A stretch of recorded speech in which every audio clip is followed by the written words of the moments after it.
This video contains mature themes and discussions intended only for adult audiences. Viewer discretion is advised.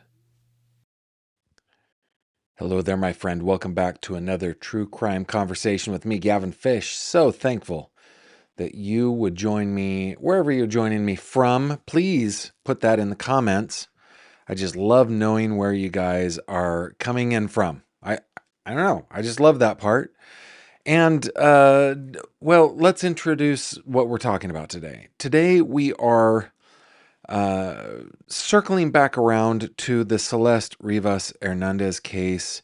Celeste was the 14-year-old girl whose dismembered body and packed into 2 bags body was discovered in the front trunk of David Anthony Burke, whose stage name is David, spelled D4vd. We follow Pascal around here. We are Pascalians.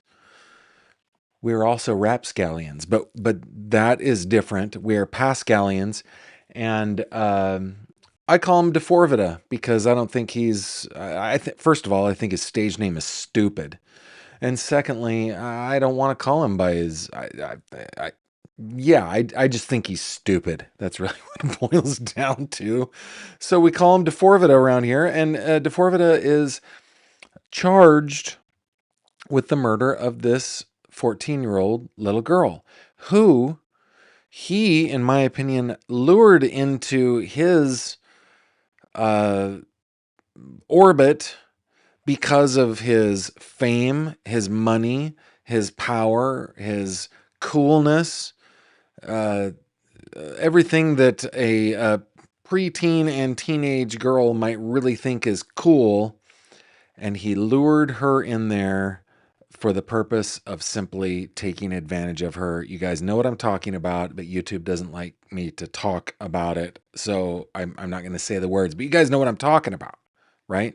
Speaking of which, welcome to those of you not only who are here on the live stream on YouTube, but also are joining us across this beautiful glowing blue orb of ours, either on Spotify Premium Video or on podcast, or maybe you're checking out clips over on Facebook.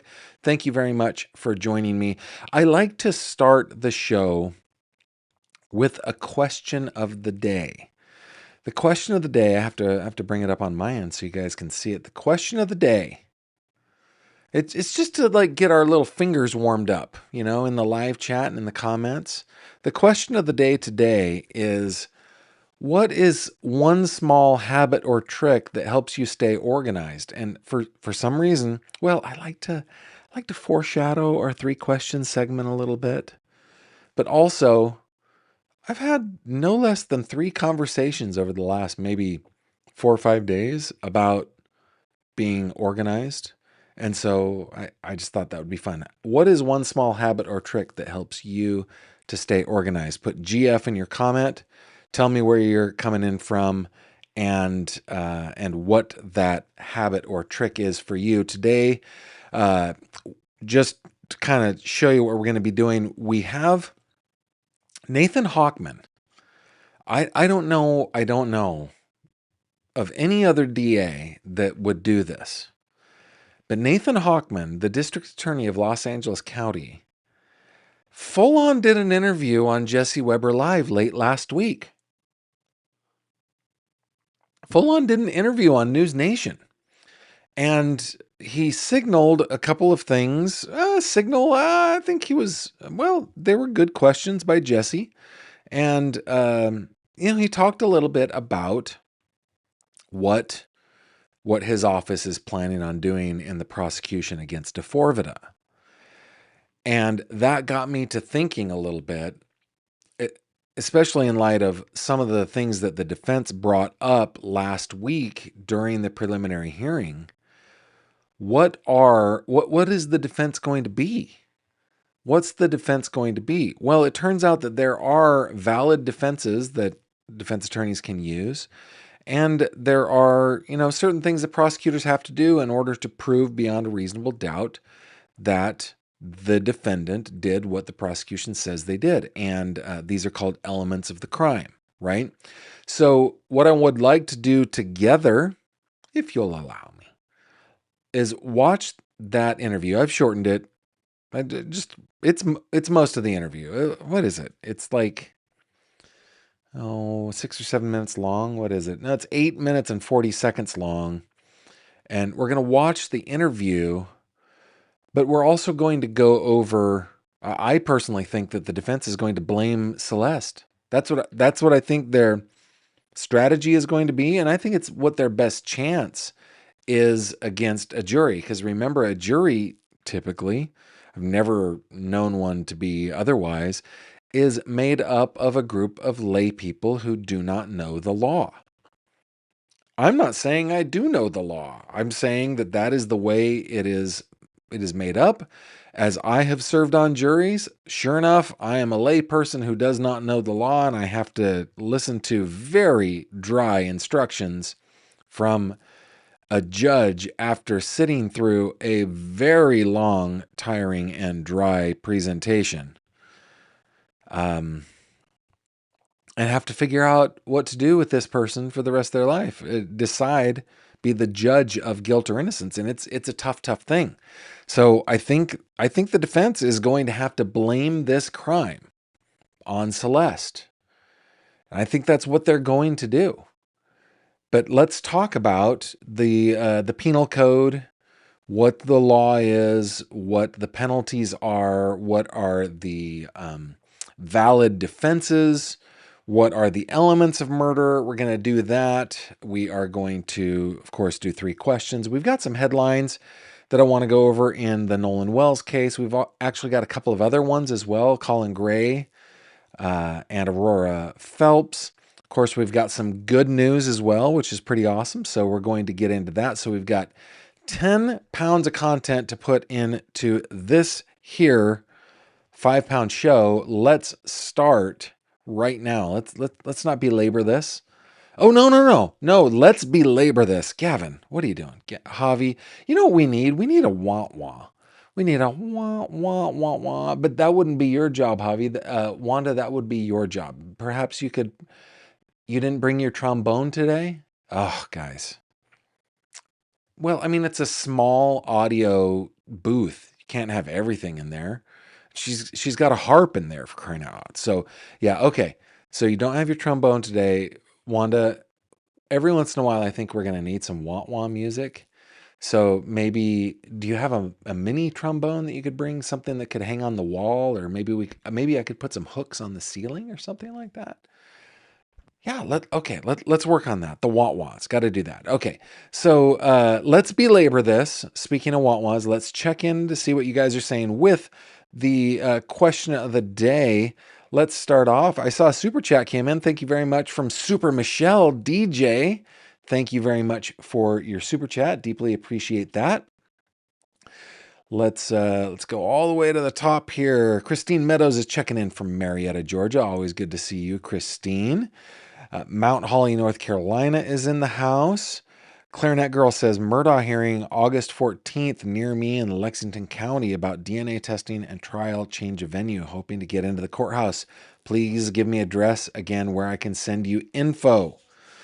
Okay, Clarinet Girl, listen. Do me a favor.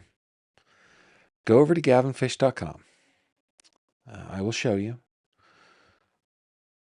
If Javi taught me how to push the buttons, go over to gavinfish.com and click on this little icon. Oh, you can't see it because I have not put this in the right size. Let's do that again. Okay. Do you see this little icon up in the upper corner that looks like an envelope? If you're on a mobile device, it'll be different. There'll be like a little 3 lines. You click on that and you'll find this icon. That takes you to a contact me form where you can send me information. And Clarinet Girl, I will be on the lookout for it. As you can imagine, I get a lot of people reaching out to me every single day. I respond to precious few, but I will be on the lookout because yes, we definitely want boots on the ground. Thank you very much for that. What else we got? Nicole Shalon says calendars and day before reminders. Those are your little tricks, huh? B Michigan says, I have a place for things and everything in their place. Clutter chaos doesn't work for me. You know what's really interesting is I want that for me. I just am a cluttered person in the real world, IRL. In the digital world, I have my ways, and I think it's probably because of my training, right? Like as a probably started with my training as a DBA, just knowing how to store data that is easily indexable, easily searchable. Yeah, I think that's why. Pixie P says, melting away in the Utah desert of which Moab is, I have a checklist I designed with cute ghost clip art in Microsoft Publisher to help me stay on track.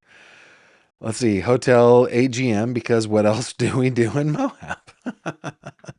So still in Microsoft Publisher with ghost clip art. Hey, that works for you. That's awesome. Clarinet Girl says, being organized since my childhood, everything in its place comes natural to me. Man, I wish that were the case for me. I'm constantly looking for tools. Why don't I just have a toolbox? That would be like a roll away. Like there would be a toolbox for auto mechanic tools, and there would be a toolbox for carpenter tools, and there would be like plumber's tools, like a normal person. But I have such a hard time with that. Nicole says, or maybe Celeste's parents. Yeah, maybe they're going to blame either Celeste or Celeste's parents. Good point. And we're going to get into this a little bit. Great comment. Let's see if there's anything else. Nope. Good. I think I got, oh no, we got Grillside in Elverson, PA. Just Ducky checking in. Awesome. Okay. Now, let's not belabor this. What button am I pushing, Javi? Second on the bottom to the left. There we go. All right. Here is this interview is done on the 30th. What was that? Was that Thursday? Was that Thursday? Let me check the calendar. Yeah, so this was back on Thursday that DA Nathan Hochman did this interview on Jesse Weber Live. Share your thoughts as we go along. I'll be taking a look at what you guys are saying in the live chat. I think this is remarkable that a DA has done this. I wish to heaven and earth that my local DA would do anything remotely similar to this. Even something close to this would be a miracle. But let's see what he says. Hello, sir. Thank you so much for taking the time. It's good. I should have given you a heads up. Guys, I did bump up the volume a little bit. So if you got headphones on, sorry if that blew out your eardrums. Oh man, so sorry. But yeah, little headphone warning. Sorry about that.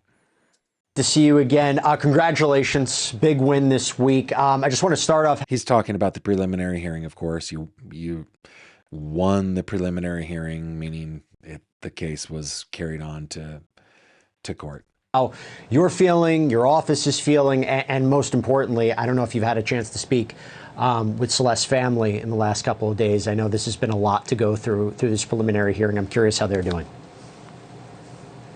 So the family is doing as well as you can expect, having lived through this incredible tragedy of initially believing their daughter was just missing, and then finding out that she'd been murdered and her body had been dismembered and stuck in the front of a Tesla. And as far as what happened this week, again, it's a step towards the ultimate result, which is to get a conviction for first-degree murder for the barbaric and horrific crime that David Anthony Burke, distinct David, has conducted. And this was a step, the preliminary hearing. Judges held him to answer on the 3 felony counts that we presented. The next step will be an arraignment and then eventually a trial. You say the step. It's interesting because, look, as I've told my viewers, and you and I both know. By the way, just jumping in here, and you guys are probably like, Gavin, shut up. But that's my job. That's what I do. I jump in. The preliminary hearing, the purpose of it is to prove to the satisfaction of a judge that probable cause exists to continue the prosecution. And it's a presentation to the judge and nobody else. The judge will sometimes like ask direct questions of counsel. but it's a presentation to the judge. It includes evidence. It includes witnesses. It looks and feels like a trial, except there's no jury in there. But because it's such a low hurdle, it's such a low barrier, right? It's not a high bar here. Probable cause is a low bar. They do not present everything that they have. They present just enough to the point where they feel, hey, there is probable cause and a judge is going to sign off on probable cause. And remember, there are three felony charges here. Murder one is one of them. Let's see, the prolonged CA of Celeste is another. I think the other one was for financial gain. I'll have to look at it, but there are 3 felonies that they had to prove that there was probable cause to proceed to the next step, right? So it goes from the lower court to a higher court in my state. I don't know if that's what it does in California, but it moves forward in court. Prosecution doesn't have to present all the evidence that they have at a preliminary hearing. And you mentioned this earlier on the week when you said that what was presented was only a fraction of the evidence. But look, I followed every second of this. And the defense, they highlighted what they argued were gaps in the prosecution's case, particularly the murder and mutilation charge. That is their job. Oh, mutilation of a corpse. Yeah, okay.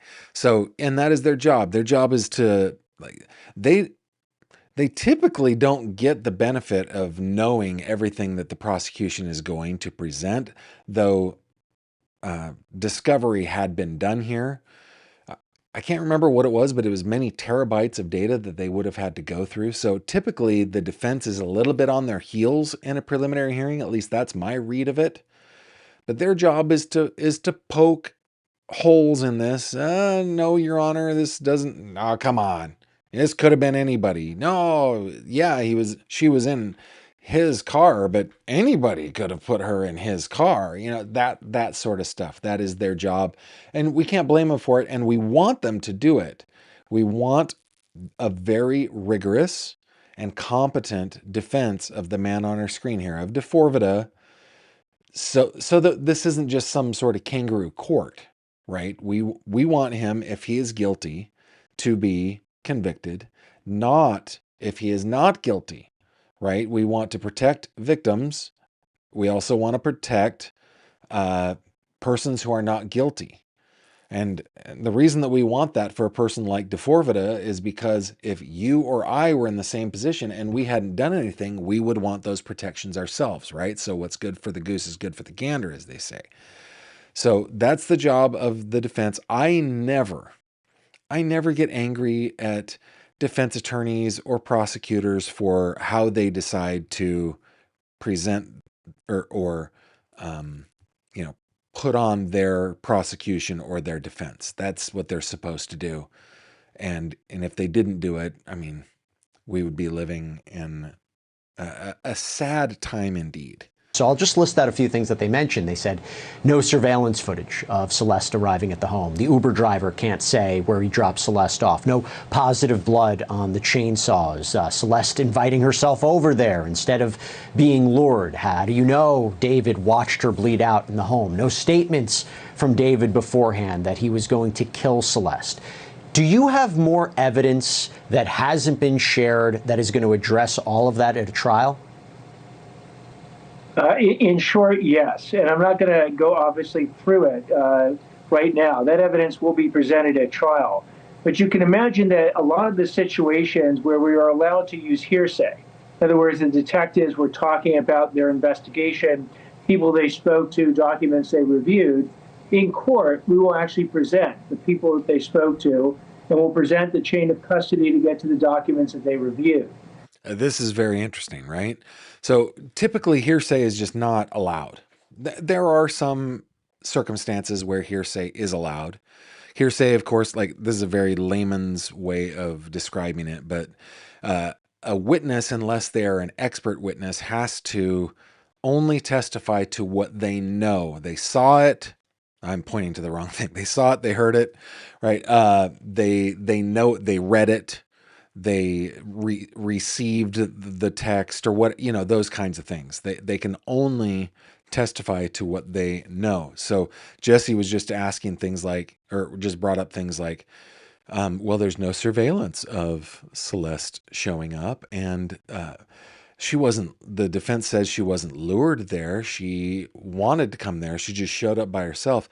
And Attorney Hawkman is sitting here going, you can imagine that we can't talk about hearsay evidence. There are specific rules about it, but we will be bringing in witnesses specifically to, and he didn't say it out loud, but I think he was responding directly to what Jesse Weber enumerated what the defense was saying, right? Specific to those things. Let's back up just a little bit, and we'll take it again. That at a trial? In short, yes. And I'm not going to go obviously through it right now. That evidence will be presented at trial. But you can imagine that a lot of the situations where we are allowed to use hearsay, in other words, the detectives were talking about their investigation, people they spoke to, documents they reviewed. In court, we will actually present the people that they spoke to, and we'll present the chain of custody to get to the documents that they reviewed. So we'll be able to present a lot of the evidence that will rebut, even more sufficiently than we've already done, all the arguments being made by David's counsel. That being said, ultimately what happened is that Celeste Rivas Hernandez shows up at his house on April 23rd, 2025, at night, and is never heard from again. 5 months go by, and her... And listen to this part, because he is describing textbook circumstantial evidence right here, right? And we know the difference between circumstantial and direct evidence, and we are given to believe by watching television and movies that circumstantial evidence has no value. It's circumstantial. No, circumstantial evidence is the majority of evidence that has ever been presented in a murder trial that I have witnessed, either in the jury box or in the gallery. Circumstantial evidence is the main evidence that is presented, at least in my experience, right? So, and it's got just as much value and can build a strong, strong case. Let me back up again because I interrupted Mr. Hawkman. Let me just go back like 5 or 6 seconds. He was up at his house on April 23rd, 2025, at night, and is never heard from again. 5 months go by, and her body is dismembered and found in 2 different bags, a cadaver bag and a black trash bag, in the front trunk of his Tesla. He, as the evidence has shown, has ordered basically different types of saws, an inflatable pool, the contents of which were found, some of the contents of which were found in her bones when the bones were discovered, cadaver bags. He took trips to Santa Barbara, yep. Which is... that, by the way, I don't think that little piece, that little nugget that he just gave us, we knew that pieces of the pool were found in her body. He's saying specifically, I think that's what he's talking about, found in her bones. It was like embedded into her bones. Probably 100 miles away from his home the night in which she is last seen. And then eventually her identification is found on the road that we were able to track the Tesla to in Santa Barbara County. So there's a tremendous amount of circumstantial evidence. And as you're aware, circumstantial evidence is as powerful, and the jury will be instructed of this, as direct evidence. That's how we're going to convict David. 100%. Circumstantial evidence, of course, is very powerful. We need to just like ingrain that in ourselves. Circumstantial evidence is powerful. The defense did something interesting, though, because we were waiting to see what they may say, how they might challenge the evidence, kind of a preview of what a trial would look like. What I took away from it, this idea, do you really know what happened in the house? Is it possible that maybe she did something to herself that night? Or that David acted in self-defense, that she physically threatened him in the way they kind of references to these messages that she allegedly sent him. I think there was a question about, can you definitively say what happened in that home? I mean, what was your reaction to them presenting that form of defense? Here's the idea of the defense, right? The whole, no, maybe David was acting in self-defense, that it was Celeste who attacked him, and he was just, you know, she happened to be in his inflatable pool near his chainsaws. And the dude, he had a chainsaw in his hand and had to defend himself against the 82-pound 14-year-old girl. like, but those are the kinds of defenses that we're going to see here. They are, I promise you. I'm look at Nathan Hawkman's face, like when, as Jesse Weber said, just look at his face. Look at his face when Jesse Weber is saying that. He's like, yeah, that's a jury's definitely going to buy that. Let's hear what he has to say. We anticipate all different types of defenses. When you basically have done the crime, your lawyers are going to come up with all different possibilities of what could have occurred, other than what the evidence will show beyond a reasonable doubt as to what did occur. We know, for instance, that the reason we can sort of time frame the time that she arrives at the house is we'll know that from the Uber driver. We can also time frame the time that he then calls her cell phone and effectively asks her where she is. Well, goes ahead and sends a text message to that. That shows, guys, that shows consciousness of guilt. She's already dead. She's already dead. At the point that he calls her phone to say, "Where are you at?" That the prosecution's just going to have a field day with that one. The instructions to the jury, the presentation to the jury is going to be like, don't get sidetracked by what the defense is going to spin in front of you. Not only did David Anthony Burke kill Celeste, chop her up with chainsaws in a pool, but he knew that it was wrong too, because he endeavored to cover it up right out of the gate before he even ordered the chainsaws and the pool. Right? He was right out of the gate. Okay, what do I have to do to establish that you aren't here? Where are you? Where are you? I thought you were coming. I sent an Uber. Come on. Like that's what that shows. That shows a consciousness of guilt. It shows that he endeavored to cover up his crime right out of the gate. And I think the prosecution is going to have a field day on that. And I don't think there's any jury in the world that is going to buy that this was, anything other than what it was. Ask her where she is. Well, goes ahead and sends a text message to that in that respect, which is about 20 or 22 minutes later. And we know that she is at the house. She's arrived at the house. She never leaves that house.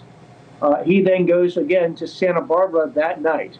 Again, it's not something that you necessarily would do if nothing had happened at your house, and you certainly wouldn't order a shovel thereafter, and you wouldn't order different types of chainsaws, you wouldn't order an inflatable pool, and you wouldn't order cadaver bags if, in fact, something happened. And as was pointed out during the preliminary hearing, even if at some point she injured herself or anything like that, at no point does he call 911.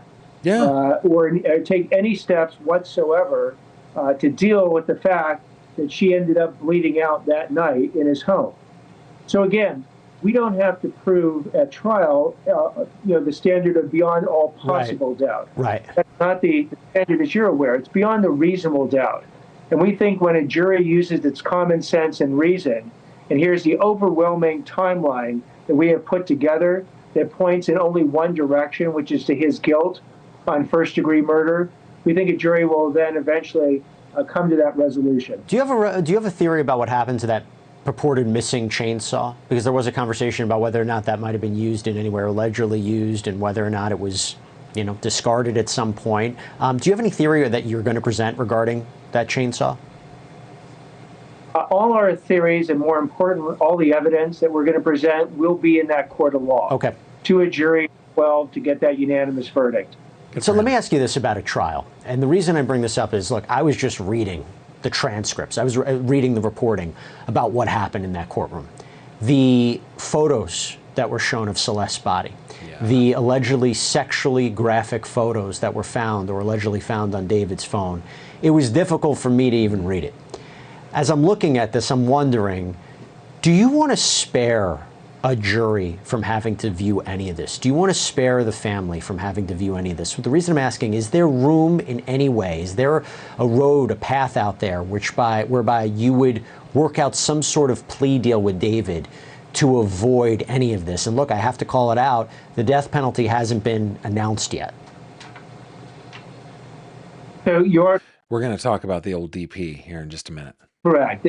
Because it's a first-degree murder with special circumstances case here in California, the punishment can either be life in prison without the possibility of parole or the death penalty.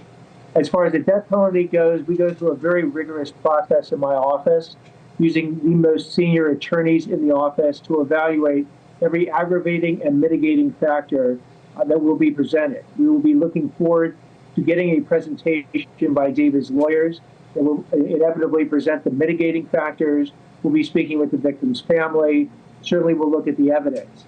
Whether or not David wants to come forward with some offer, David and his counsel are always free to make an offer.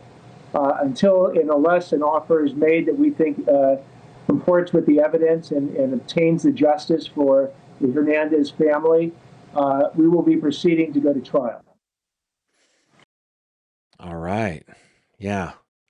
The vast majority of cases do end in some sort of a plea bargain or plea deal. And I would imagine that this one, well, I don't know. Statistically, it will, but this is pretty high profile. He's got a lot of money. He's got good attorneys. Maybe he will take this all the way. I don't know. And I think Mr. Hochman's answer was a good one. You know, you're welcome to give us an offer. And if we can come to a place where it matches up with what we think is the punishment that fits the crime, then yeah, we'll do that. Otherwise, we're going to trial. And yeah, good on him for that. Let's see. I should have been checking in on your comments while that was going on, but let me just see here. Gluten-free says probably to the answer to the question of the day, crying in undiagnosed ADHD. That's funny. C. Delaney says, my clever trick to staying organized is not forgetting to take my ADHD meds, which I do often. That's funny. Mooney says, I just can't stand when defense blames the victim. It seems to happen so often these days. I think that it's probably a good strategy. Because one of the strategies has got to be, my client didn't do it because somebody else did it. And if there's nobody else in the house they can put in the house, then who is that other person, right? I've sat in the gallery and watched a murder trial that was exactly that. No, my client did not do that. The deceased did that. Elizabeth says, Gavin, I have a hate relationship with email, but have learned to star the important messages and reply to them first thing in the morning. That seems to help. Oh, if you guys want to know my digital ways of keeping organized, especially when it comes to email, I can definitely help you guys with that one. That's a good one. I'm not all about email these days either. Dread sends hugs to Mooney. Gavin, keep organized by regularly decluttering, keeping surfaces clear, give away more than you buy. And Jean says, what is organized? Never heard of this. That's funny.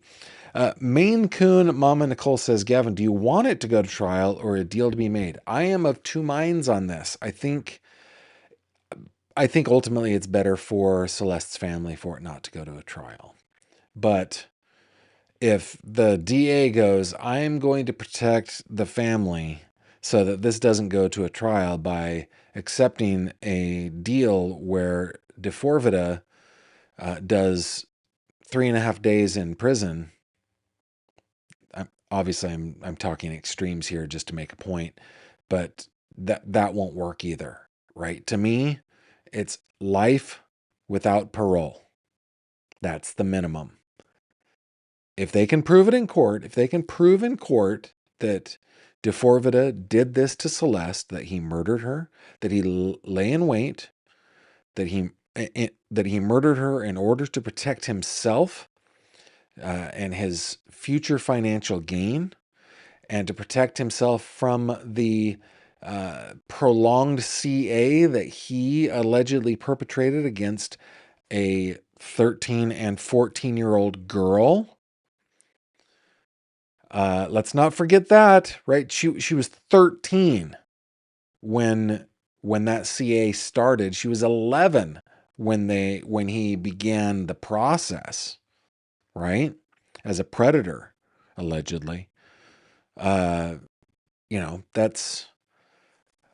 so if the prosecution can prove every element beyond a reasonable doubt, then nothing below life without the possibility of parole works for me. Of course, they don't care about what I think, but that's what I think. And at least Maine Coon Mama Nicole thinks that way. I was scratching the tummy tum of my little kitty cat, wondering what that would be like if I had a giant cat. I'm imagining Nicole has Maine Coons. That's or a Maine Coon. But you guys, anyway, that is what I'm saying. And Mooney is like, I get the strategy, but I still don't like it. Yeah, we don't have to like it for sure.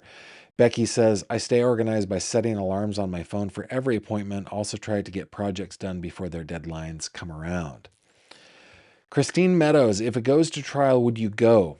Christine, if I am at a place where I do not have to work my day job, the answer is yes.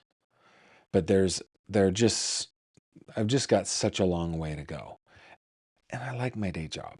But if I no longer had to work my day job because I made enough money doing YouTube and Spotify and everything, and I could get a spot in there, I would definitely go. Yeah, and would be a good reporter there, as I am. I don't know if you guys, is this one? Hold on. Sometimes these are just empty. Is this a, yeah, like I have a system. This is a murder trial. These are my notes from the murder of Briley Walters, 2023, August of 2023. Holy cow, that's been almost 3 years since Brandon Wells was tried for the murder of Briley Walters here in Western Pennsylvania and was found guilty. So yes, I'm very practiced at being in the gallery and reporting, and I would love to do it live. Maine Coon agrees with me 100%. Well, Maine Coon Mama does. Oh, you have 4 boys, and they're the sweetest things. We have 2 cats. What is this, Robin? Robin, what is this? This is definitely a tangent, right?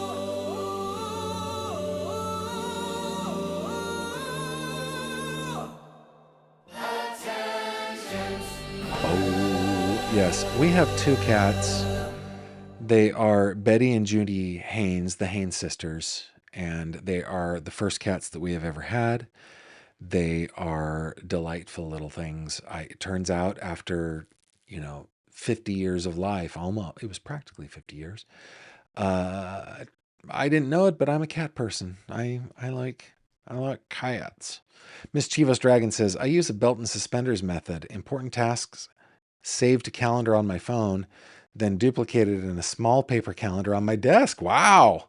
Also, I am using Finch app to nag me about daily tasks. Finch, you say? Finch app. I think that I am going to jot that down. Please hold, everybody. Finch app. Okay. So I could use the help. I could use the help. Okay. All right. So that was Mr. Hawkman. Pretty impressive that he would do that he would do interviews like that. Love it. Glad that he did it. Let's go over here real quick. This came from legalclarity.org. I just want to talk a little bit about the process just to understand what's going on, and then get into this whole idea of what is it that the defense is going to do? What is their defense going to be, right? Okay, so murder is the unlawful killing of a human being or a fetus with malice aforethought. A conviction carries a minimum of 15 years to life in prison and can reach life without parole, or in extreme cases, the old DP. The severity of punishment depends on the degree of murder, the circumstances of the killing, and whether special aggravating factors are present, which we know there are. The aggravating factor here was the lying in wait, I think, if I remember correctly. Okay, prosecutors must prove two things beyond a reasonable doubt. One, that the defendant, actually, I think it has to be three things. That the victim is dead, but okay. That the defendant unlawfully killed a human being or fetus, and that the defendant acted with malice aforethought. A killing is unlawful unless it falls under a legally recognized justification such as self-defense.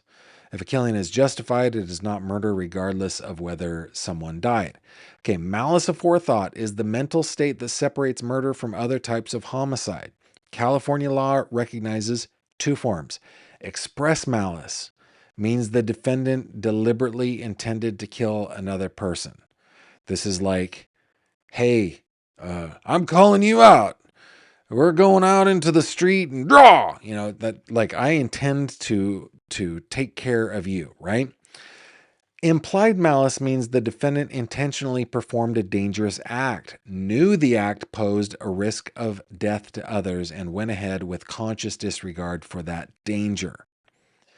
The distinction matters because implied malice does not require proof that the defendant wanted anyone to die, only that they knew their conduct was life-threatening and did not care. I think in this one, we've got, I think they're going to be able to prove express malice, okay?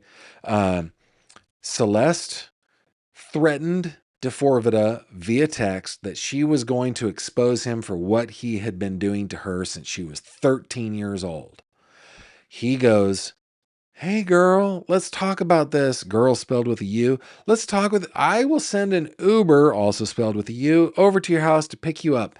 And then you can come on over, we'll talk it through. She arrives and he does the old stabby. That is express malice. He planned it.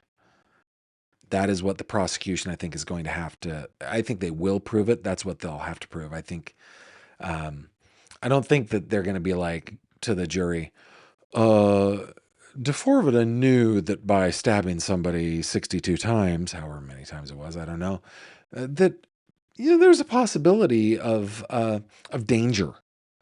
I don't think that's going to be a problem at all.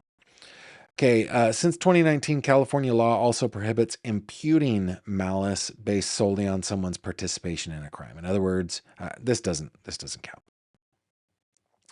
in this case. Okay, first degree murder.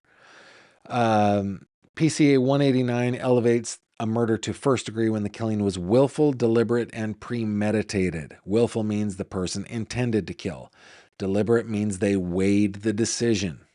Premeditated means the intent to kill formed before the fatal act. So it wasn't just like I'm going to go crazy and I'm like, what's the name of that Star Wars droid character with all the arms and the lightsabers? I'm just going to... No, not going to do that, right? No, I have this knife in my hand. You are across the room from me. I am going to put it inside you. I have decided to do that. There is no minimum time for premeditation. Premeditation can happen right before the act. Okay, I'm sure that tells us this. This does not mean the defendant sat around planning for days. The statute specifically says it is not necessary to prove the defendant maturely and meaningfully reflected upon the gravity of their act. A brief moment of cold calculation is enough. First degree murder also includes killings carried out through certain inherently dangerous methods, regardless of how the defendant planned. These include the use of a destructive device or explosion, poison, lying in wait. I was about to say, I don't know that this really applies to this case, but they are alleging that David lay in wait, right? And torture. A killing committed by firing a gun from a motor vehicle at someone outside the vehicle with the intent to kill is also first-degree murder, as it should be. So second-degree murder we're not going to worry about because they didn't charge him with that, okay? The felony murder rule. Under PC 189, a killing that occurs during the commission of certain dangerous felonies can be charged as first-degree murder even without proof that the defendant intended to kill anyone. That doesn't apply here. It's first degree, right? How murder differs from manslaughter. The line between murder and manslaughter comes down to malice. Murder requires malice aforethought. Manslaughter is the unlawful killing without malice. California recognizes these three types of manslaughter, and understanding each helps clarify where the murder threshold sits. When we go back up to malice, right? Malice means the defendant deliberately intended to kill another person or intentionally performed a dangerous act knowing that it posed a risk of death. Right, so that's the difference. Murder is that. Manslaughter is not. And we don't have to go through manslaughter. Okay, defenses that can reduce or defeat a murder charge. And again, my prediction here is that the defense is going to go, it was not our client, it was another person. And the only other person in that room, at least that we know of right now, and as it has been signaled during the preliminary hearing, the only other person in that room is Celeste. Okay. California law provides several defenses that can lead to acquittal, charge reduction, or mitigated sentencing.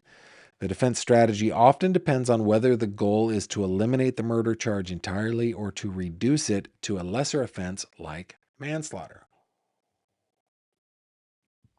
All right, self-defense or the defense of others. A homicide is legally justified when committed in self-defense, in defense of family members, or to prevent a felony. California law specifically permits the use of deadly force when resisting an attempt to murder or commit a felony against any person, when defending a home against someone who intends to commit a violent felony, or when defending another person against an imminent threat of serious harm or death. A successful self-defense claim results in complete acquittal, not just a reduced charge, because the killing was lawful. Okay, so is this something that Mr. Burke's attorneys are going to do? Are they going to be like, you know what? Celeste showed up with a chainsaw of her own. And she came in, pulled down her hockey mask, and went after him. And all my client could do was use the whatever pointy instrument he could find and stab her to death multiple times. He was in fear for his life. Is that what they are going to do? I mean, did the Uber driver, was she carrying something? Did she have a backpack or a bag? Was she armed? Did she have a little pew pew with her? Anything like that? I think it would be stupid to, I don't know, because look, Celeste was a little girl, right? She's a little thing. And it's not like D4vd is John Cena or anything like that. But as we know, the male of the species is on average 40 to 50% larger and on average twice as strong as the female of the species, right? So if you're a little girl going into a dangerous place with a man, you want an equalizer.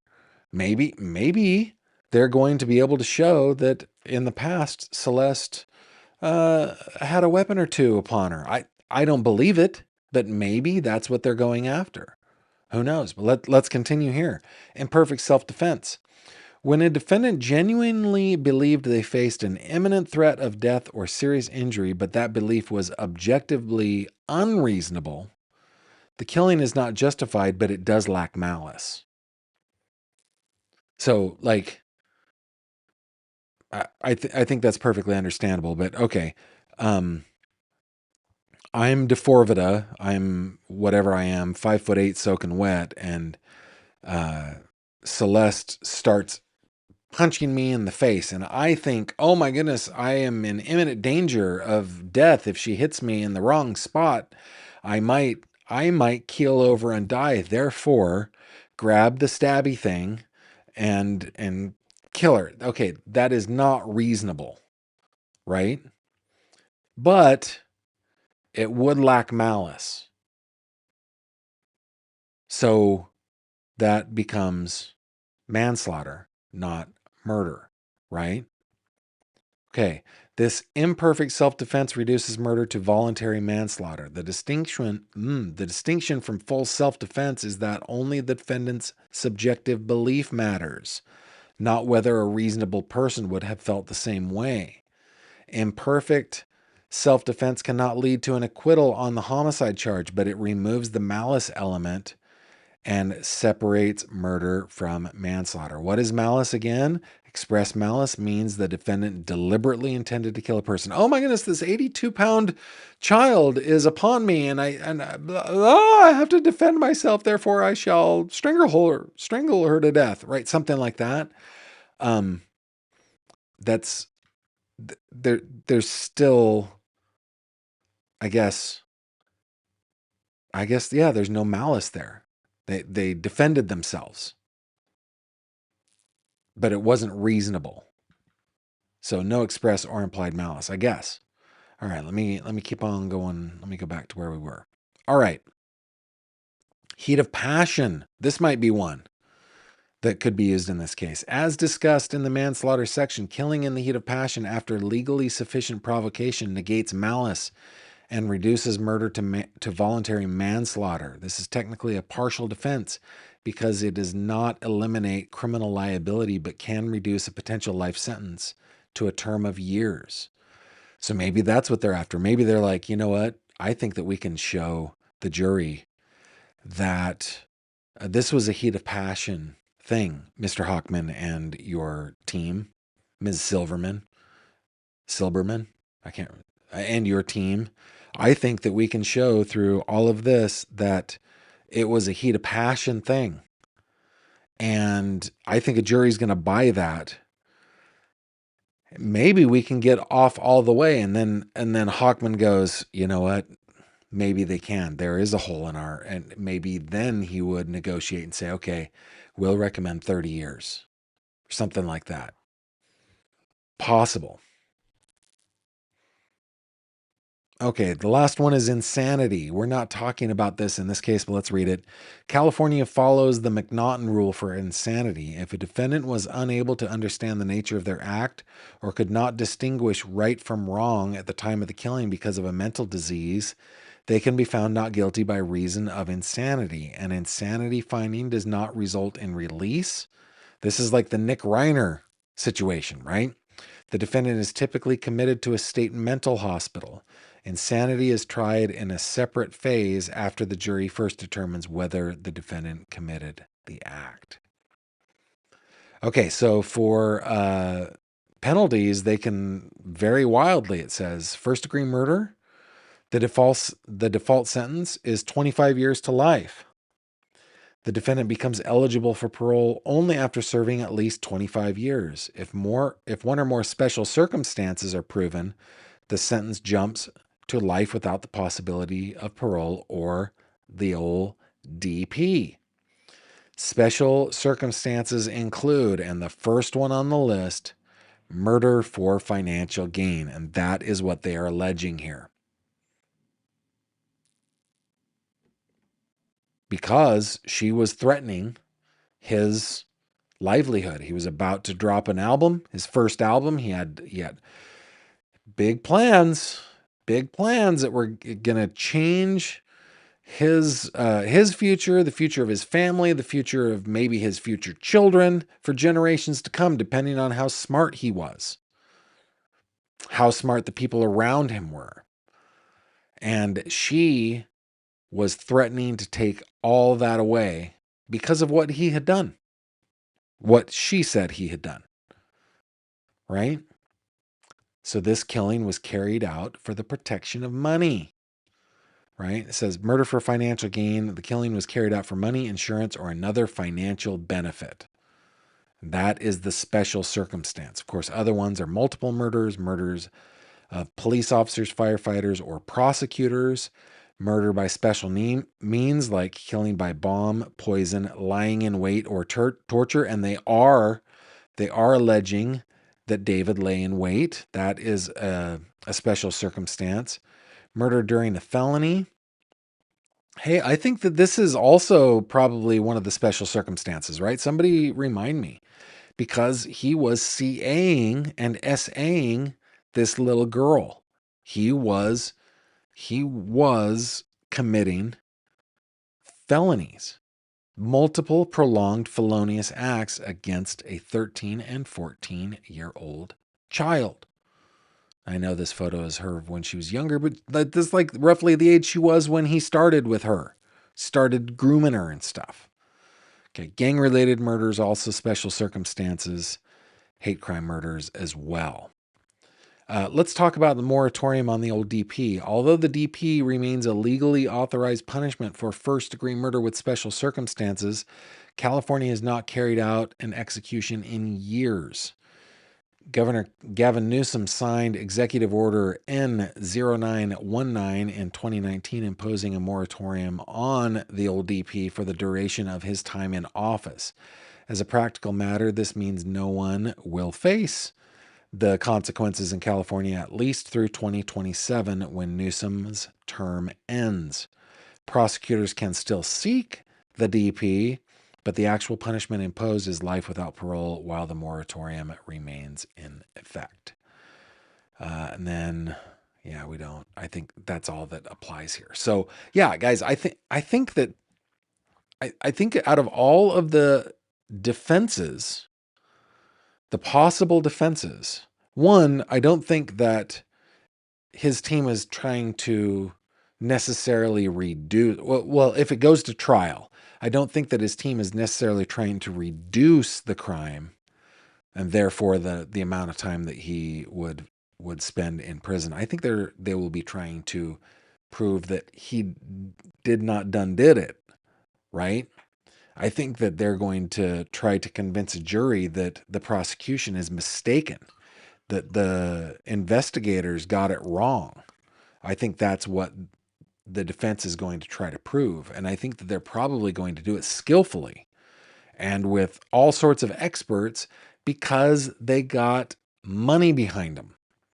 And if there's anything that trials such as Bill Cosby have taught us, not Bill Cosby, that's a different one, O.J. Simpson have taught us, juries can be convinced. It's weighty, man. It's heavy. It weighs on you as a juror. The future of this defendant's life is in my hands, and I don't want to get it wrong. And it weighs heavy. So I think they often do get it wrong. I think we've got an imperfect system. I think we've got the best system we can, but I think it is imperfect, and I think that's what the defense is going to be going for. Let's bring up a photo of Celeste while we go over to your commentary over yonder. Let's see what you guys are saying. See if I can get it refreshified. Just a couple of comments. Kay Bling says he preyed on her anger to bring her back to murder her. Yeah, I think that's what the prosecution can show. He may have played on his phone, but he had already planned it. Yeah, I think so. I think you're right. I everything that we've seen so far indicates that to me. That one, he had malice aforethought. Two, he had consciousness of guilt. Three, he endeavored to cover up his crime. Four, he was the worst cover-upper of criminality in the history of criminality cover-uppers. I think that he was horrible at it, which may be an indication that he hasn't done this before, thankfully. Though, I just don't think that Celeste Rivas is his only victim of the other crimes that he was committing. The crimes pre-murder, the CA and the SA. I can't imagine that she was the only one, because predators don't stop at one, and they don't succeed the first time either. So I got to imagine that there are others. I feel the same way about people like Stefan Stearns. I think there's probably 50 other girls, 50 other, Madeleines. Of course, he had more time. D4vd was only a young man, but you guys know what I mean? I think that there are probably other victims of CA and SA. Elizabeth says, too much planning for self-defense, in my opinion. I agree with you, Elizabeth. Let's see if there's anything. Mooney says, 60 years, no parole, at a minimum. K Bling, how that creep ever became popular is beyond me. His music is horrible, and he looks like a pervert. Yeah, I mean, of course, my grandmother thought the same thing about the Beatles. And in her generation, there was no musical equal to my grandmother. I'm dead serious. You know, this is Robin. What is this? Yeah. Another fish tangent now. I used to have this argument with my dad. It's not like a angry argument. We'd have this debate. My dad would tell me that Chet Atkins was the greatest guitarist of all time. And I think Chet Atkins is a great guitarist, one of the great recorded guitarists of all time. However, I have sat in a little cinder block and tin roof and dirt floor house before in the middle of Argentina with a family of the most amazing guitarists who were doing things that I had never seen Chet Atkins do. I'd never seen Les Paul do. I'd never seen Mark Knopfler do. Never saw Eddie Van Halen do. So no, he was not the greatest guitarist of all time. He's one of the recorded greats, right? My grandmother is one of the greats, one of the unknown greats when it came to music. That woman could play any instrument masterfully. Like, it wasn't any instrument, but it was like you put an instrument in her hands, she'd play it. It could be a reed instrument. It could be a saxophone. It could be a flute. It could be a guitar. It could be a standing bass. It could be a piano, an organ, a harp. It could be whatever it was.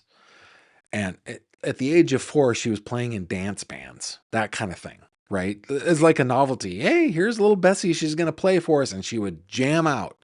She was like, what was his name? I've been listening to him a lot lately. Hold on.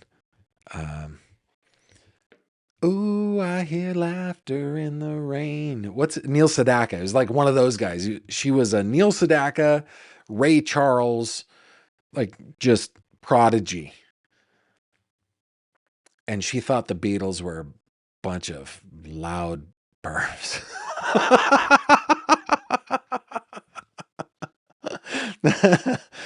She came around when I think Abbey Road came out, and she started to hear some ballads. She came around. Mooney says special circumstances like dismemberment and luring a minor, and CA2. Yeah, I think the special circumstances, though, Mooney, I think there are only 2 that apply. Well, were there 3 that applied? There was the luring. There was the let's see. Let me come down here. There was the murder for financial gain. There was the lying in wait.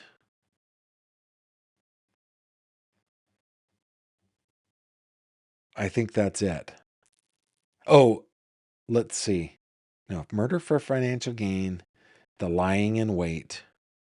I think those are the two that made special circumstances. But Moni, I think your point is well taken that the state of California needs to come up with maybe a longer list of special circumstances. Crying out loud. Mooney, what about Carlos Santana? That man can play. Yes, he can. Yes, indeed. Nicole says, I actually love D4vd's last single, One Last Dance, and it gives a lot of clues as to what may have happened in the music video lyrics. You can separate the artist from the art and analyze them too. Yeah, fair enough. Cabling says, your grandma was so right. Oh, you retracted it. Lol, Granny's seen it. Actually, the Beatles were not that great. Oh, Cabling. Oh, come on now. Come on now. Come on now. I'm glad you retracted it. Glad you retracted it. Music to my ears. Respect from Ontario. Thank you very much. I am a lover of music, and I am a lover of musical instruments, and I am a deep lover of those who can make them their instruments sing. I just absolutely love it.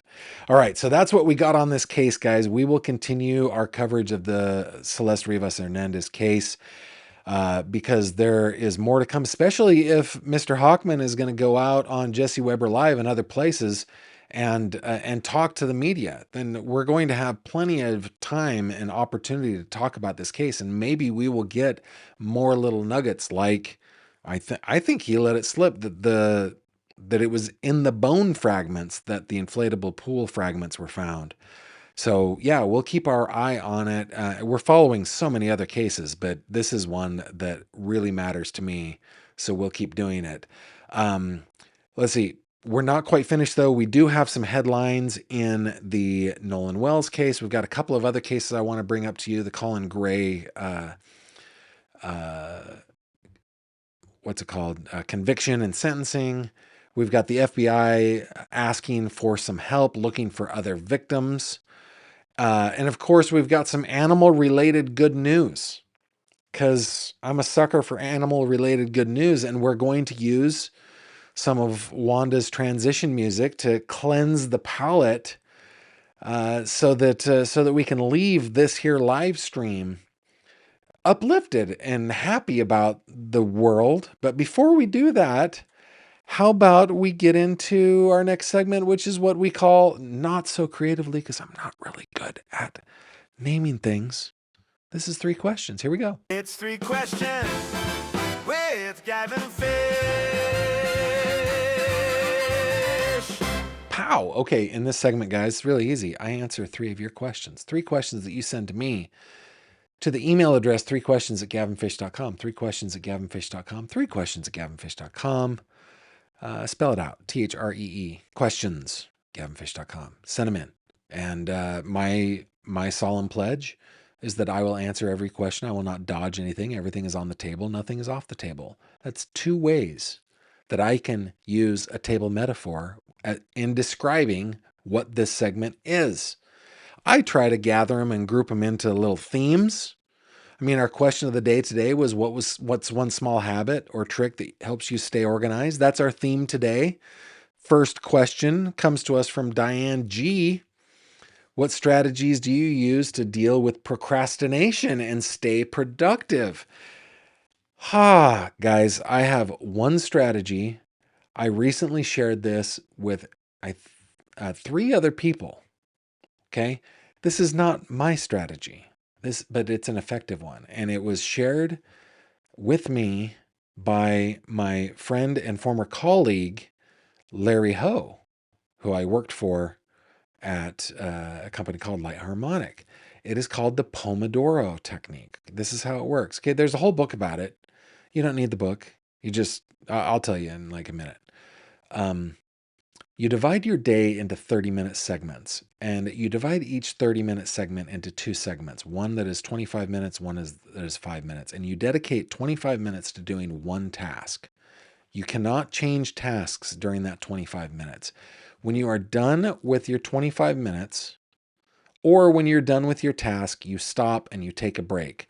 So if you finish your task in 17 minutes, you got a longer break, my friend. And then you move on to the next task and you do it for 25 minutes, then you take a break. Sometimes tasks can be 3 sessions. But that's what I do. This is what I do.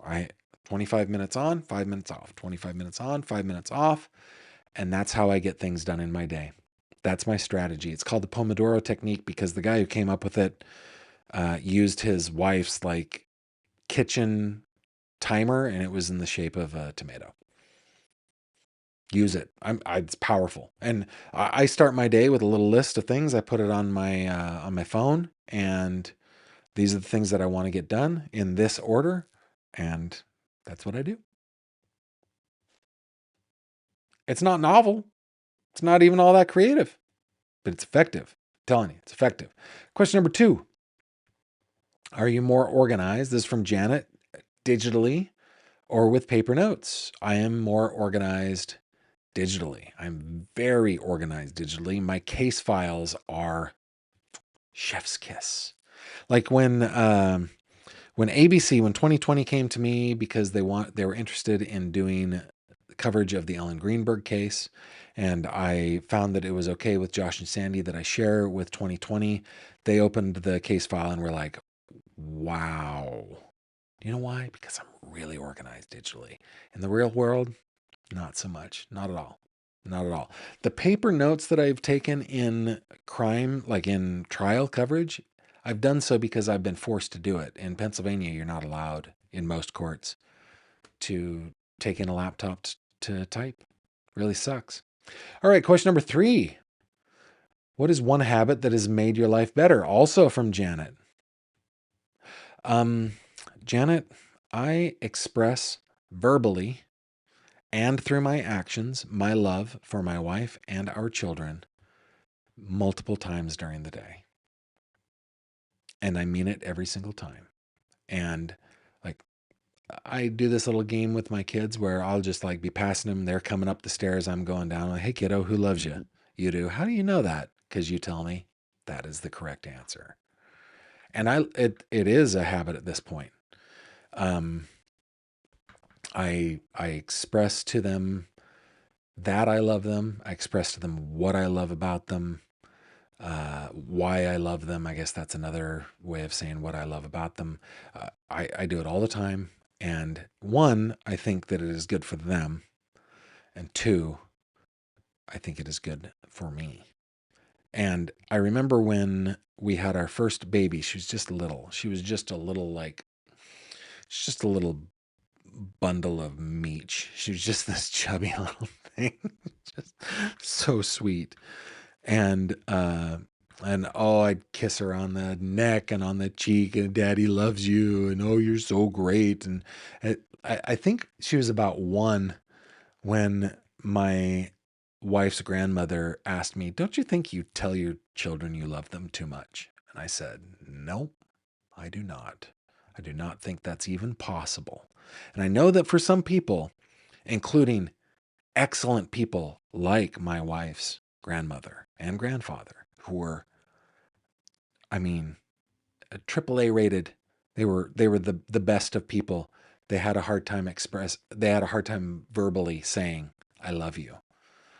And I grew up in a place where I only thrived because I was told and I was shown how much my parents loved me. And I wish everybody would do it.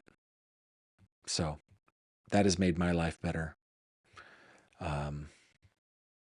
It starts with the habits of my parents who did the same thing, and their parents who did the same thing. And I suspect their parents who did the same thing. So I don't know. Take it for what you will. Those are your 3 questions. Now, guys, special bonus points if you can answer those questions in the live chat yourself. I like to hear your answers to these. What strategies do you use to deal with procrastination? Stay productive. Mine is the Pomodoro technique.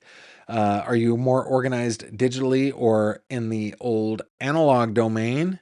And what is one habit that has made your life better? And while you are answering those, how about we check out some headlines? Here we go.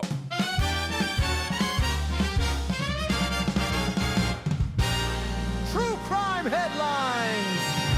Hey, let's turn to the Nolan Wells case just for a moment. This coming to us from People. Headline reads, Nolan Wells case takes new turn as man is arrested for allegedly threatening friend's mother, a judge. I talked about this a little bit with Elizabeth Jones on Friday, but I wanted to cover this just a little bit with y'all. A California man is facing federal charges after allegedly sending threats to the mother of one of the friends who was with Nolan Wells at the time of his disappearance during a July 4th trip to Horn Island. Joseph Alfredo Vasquez Dumarce, 27, was arrested and charged Thursday with interstate transmission of a threatening communication, according to the Sacramento Bee, WLOX, and the Sun Herald. The Sacramento native faces up to 5 years in prison and a fine of up to $250,000, according to the Herald. Guys, we don't do this. Hey, let me just reach out to my fellow Sacramentans. Sacramento is where I was raised. It is my home turf. It's where my parents are. It's where my in-laws are. It's where my wife was also born and raised. Fellow Sacramentans, nay, citizens of the world, friends, citizens of the world, worldmen and women. Yeah, we don't do that. We don't do that. What are you doing? Come on. Oh my goodness, how people get themselves worked up enough to threaten other people. It's beyond my comprehension. Federal investigators say they tracked Dumarce down using the email associated with his Facebook account. The newspaper reported, citing authorities, the Bee reported that Dumarce sent multiple threats to Cole via Facebook Messenger, some including images of her children. Cole is a Jackson County Chancery judge. There will be a package coming to your guy's office in the next few days, Dumarce allegedly sent Cole, according to the Bee. It's going to blow you away when you see it, lol. Probably best to have the boys there to see as well. Okay, I'm not going to continue on this, but come on. Come on, man. Do not be that person. And if you are that person, may you be caught, may you be punished to the maximum allowable by law. That stuff kills me. Of course I know that nobody watching this would do that. I'm preaching to the choir, as they say. This one, guys, reported by the AP again last week. Colin Gray gets 15 years in prison for giving his son the gun used in a school mass. You know what? I don't want to use the word. A man who gave his son the gun he used to kill 2 students and 2 teachers at Appalachia High School in Georgia was sentenced Thursday to 15 years in prison. Colin Gray's sentencing comes down after his son Colt Gray was sentenced to life in prison without the possibility of parole in the September 4th, 2024 shooting at the school 45 miles northeast of Atlanta. Colt Gray, 16, had pleaded guilty to murder and other charges. So I think this is the second or third one where the parent is being held responsible, and I think it's appropriate. I think this is how we stop this madness. I think that we live in a society where somehow there are those amongst us that are so twisted that they think just the most minimal disagreement with someone really should resort to violence. It's like the Old West sometimes. It's just crazy. And I think the only way that we're going to stop this contagion from continuing to spread throughout our nation, it's an epidemic at this point, is to charge the parents and get successful prosecutions. That's what I think. And then lastly, in our headlines, this one again from People, FBI is asking for help in accused dating site murderer Aurora Phelps case. Robert Urbach was a 67-year-old retiree living in Guadalajara, Mexico, when he met Aurora Phillips on a dating app. The two met for a date at the Hard Rock Cafe in Guadalajara on December 11th, 2021. 2 days later, Urbach's remains were discovered dumped alongside a roadside outside the Mexican city, the LA Times reported. After Urbach's disappearance, the mother of three drove his BMW to her home in Las Vegas, where she tried to make herself the beneficiary of his retirement account and transferred funds to set up a second bank account in his name. Prosecutors wrote in a superseding indictment filed in Nevada. Federal authorities said Phelps, whose alleged crimes and eventual capture is featured on Law and Crime's Prime Crime with Jesse Weber, premiering Saturday, August 1st, so a couple days ago, used dating apps like Tinder, Hinge, and Bumble to target older men and then drug them and steal from them, including accessing bank, Social Security, and retirement accounts, according to NBC. There's a romance scam on steroids, said Spencer Evans, the special agent in charge of the FBI's Las Vegas field office. It's folks that are out looking for love that ran into something far more sinister. One of the elderly men dated Phelps, 44, for months before meeting her at his home on November 1st, 2021, according to the indictment. Once at his home, Phelps, who also went by the name Aurora Velasco, Aurora Flores, and Aurora Alvarez, allegedly ordered lunch for the two and then caused her date to consume a prescription drug without his knowledge and consent, leaving him mostly unconscious for the next 5 or so days. The victim soon discovered that the $3.3 million of Apple stock he owned had been sold. An attempt had been made to remove the cash from his online account. Another victim, whom she met online in November 2022, was allegedly drugged before he was taken across the U.S.-Mexico border in a wheelchair. He was later found dead in a hotel room in Mexico City, according to the AP. Phelps was arrested by Mexican authorities, and in June, the dual U.S.-Mexico citizen was sentenced to 37 years in prison in connection with the disappearance of Urbach. She's expected to be extradited back to the United States to face fraud, identity theft, and kidnapping charges. So, the FBI is seeking the public's help in identifying more potential victims and witnesses. So, if a loved one that you know may have been a victim of a 40-something-year-old back in 2021, 2022, looking for love and was stolen from, was drugged, maybe survived, please contact the FBI. That is a crazy, crazy case. My goodness. All right. Let's how did we do this before? I wanted to switch things up, right? Let's go to your comments. Let's go to your comments first. There's super chat. Thank you very much for the super chat. This is from Chloe Circa 76. Hey Gavin, a super duper chat is to say happy Monday from the Great Lakes State. Thank you very much. Deeply appreciate you. My goodness, so generous. You guys really take care of me and I really appreciate it. Let's see. Pearl Snaps says, Gavin, since you have audio experience, would you please explain what YouTubers listen to in their in-ears headphones? Are you listening to hear if you've stopped broadcasting? Yeah, I'm listening to myself. That's what I'm doing. I should have IEMs so it's not quite so in your face. But I find them really uncomfortable. I even have a set of IEMs that are made for my ears. And they're super uncomfortable. So yeah, we are not only are we listening to ourselves, but we're listening to any video that's played or audio that's played back that might be picked up by our microphone and rebroadcast in order to keep the live stream audio quality high. One of the things about using something beyond just like the microphone on like a standard webcam is that the echo processing, the anti-echo processing doesn't work very well on these. So in order to get good audio, you need to not put any extra audio into your mic. And that's why you have headphones on.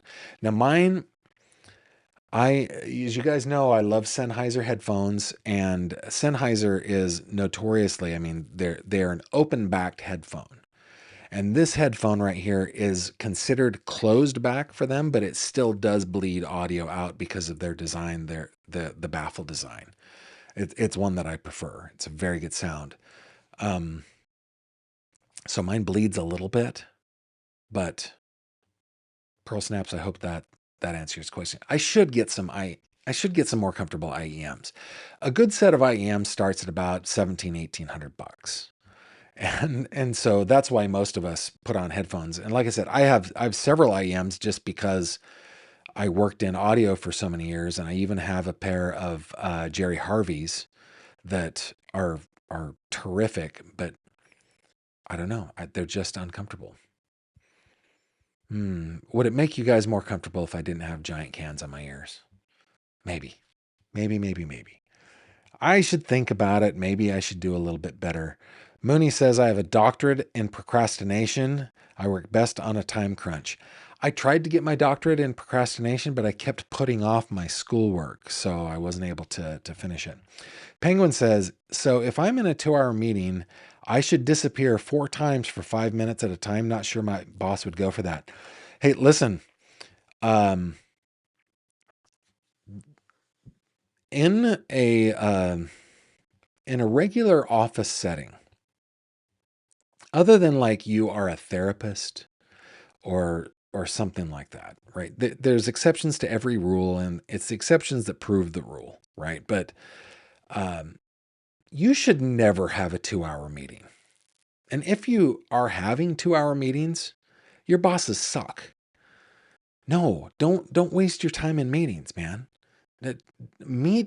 Look, okay, if you are a boss and you are having hour-long, 2-hour-long meetings, you need to repent.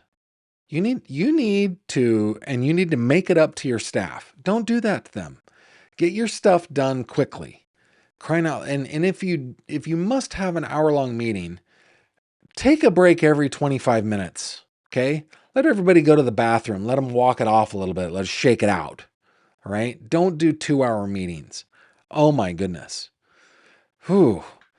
Penguin, if your boss is doing that to you, I just want to shake that person. No. I don't want to give you advice that will get you fired, but I've always been a bit of an A-type personality. If I've ever been in a meeting where I have thought to myself, this is a giant waste of time. I did this once when I was young. I was probably 23, 24 years old, and I was sitting in a meeting with 2 vice presidents of a company that employed like 4,000 people. It wasn't a little company. I remember their names. I remember their faces.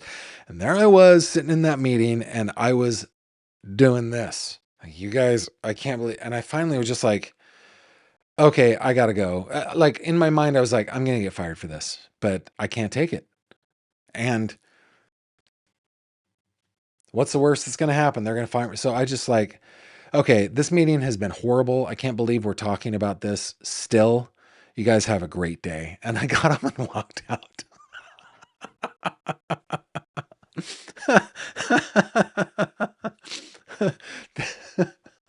The initials of my VP, he was the executive VP of the company. ZF were his initials.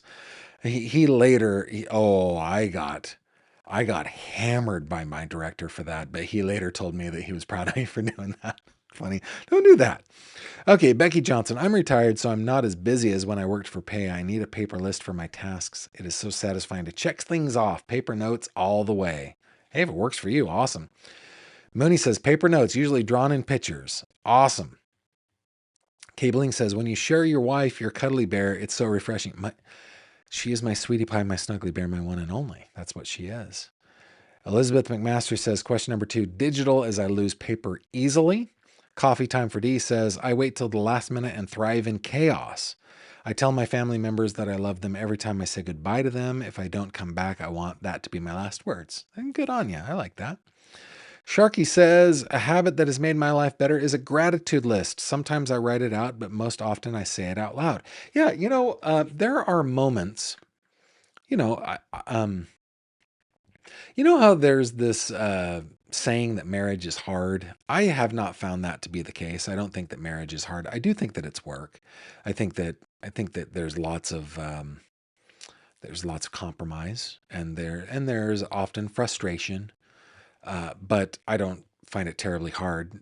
But one of the things that I will do if I'm like frustrated over something that I'm negotiating out with my snuggly bear, my sweetie pie, my one and only, I'll go on a walk, and on my walk, I will go through like all of the stages, right? And I'll get angry.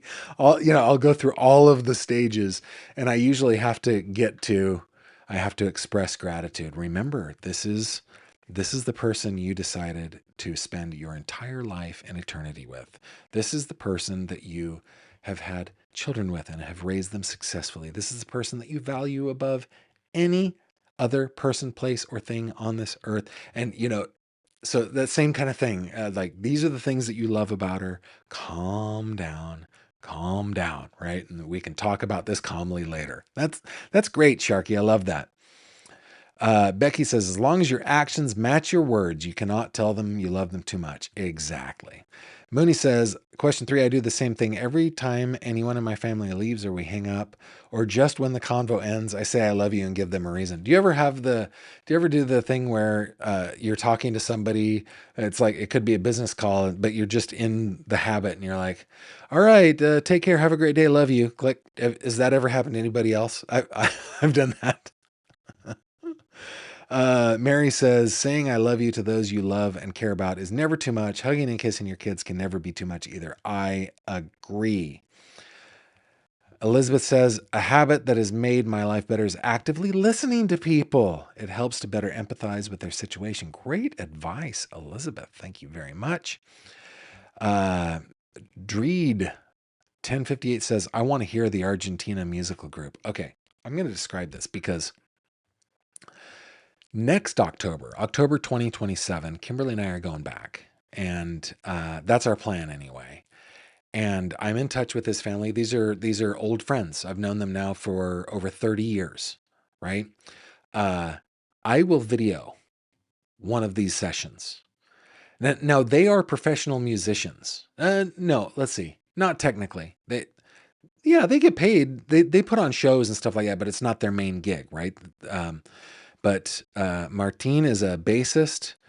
Sergio is a guitarist, amazing. His wife Silvia is an amazing vocalist. And the father of Sergio and Martin, who are brothers, is an amazing guitarist.